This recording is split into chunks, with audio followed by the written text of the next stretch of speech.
May nagtanong, ang tuna daw ba pupwede sa mga may mataas na uric acid?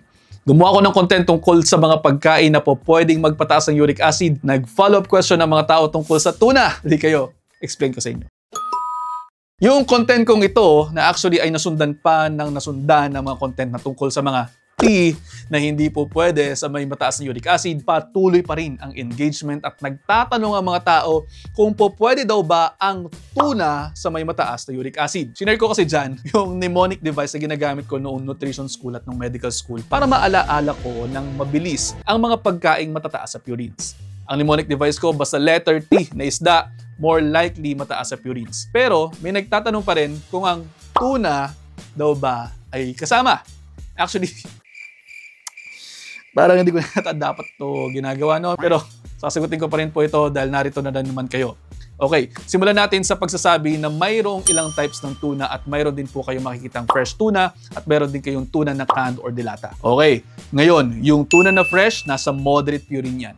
So, ibig sabihin kung mataas po ang uric acid ninyo, pwede pa naman yan pataasin ng uric acid ninyo. Yung nasa can naman, mas mataas pa, or considered as high purine seafood na rin yan. Kaya kung mapapansin po ninyo kung kayo ay mayroong history na tumataas ng uric acid at hindi kayo nainom religiously ng inyong mga gamot, kung kakain kayo ng tuna ng madalas, kumbaga 2 beses sa isang araw on most days of the week, o pwede po itong makapag-precipitate ng gout attack ninyo. Mayroon naman pong iba na controlled, hindi tumataas ang kanilang uric acid dahil mayroon silang urate lowering drugs, nakakakain sila ng tuna at hindi sila nag-aalala. At syempre, yun namang mga normal na taong hindi tumataas ang uric acid, ayos ang metabolismo ng katawan, kahit kumain ng tuna, hindi tumataas ito dahil mga regulated ng maayos ang kanilang metabolites kasama ang purine at uric acid. Pero baka naman po may mga magrementado sa inyo at sasabihin ganito, ala, paborito ko pa naman yan tuna na yan. Paano kung gusto ko talaga kumain yan? Well, sa katotohanan ng bagay, meron naman pong pamamaraan para mabawasan ang purine content ng pagkain ninyo o ng ulam ninyo.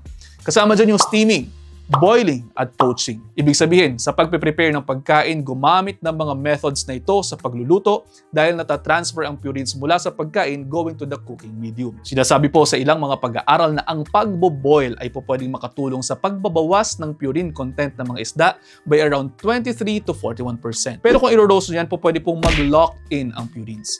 Kaya be wise sa inyong mga kinakain. O teka, may magtanong pa na paano naman daw yung sardinas? Ang sagot, depende po sa gagamiting isda.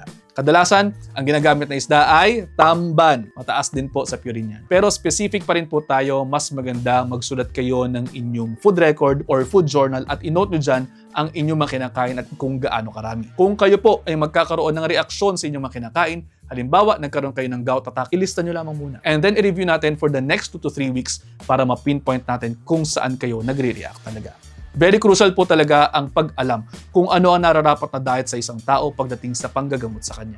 Hindi sapat na gamot lamang, kinakailangan alam nyo rin po kung ano ang dapat ninyong makinakain dahil kasama ito sa uri ng ating pamumuhay. At sana, may natutunan. Pakishare na rin po sa inyong mga kaibigan. See you next time. Ingat.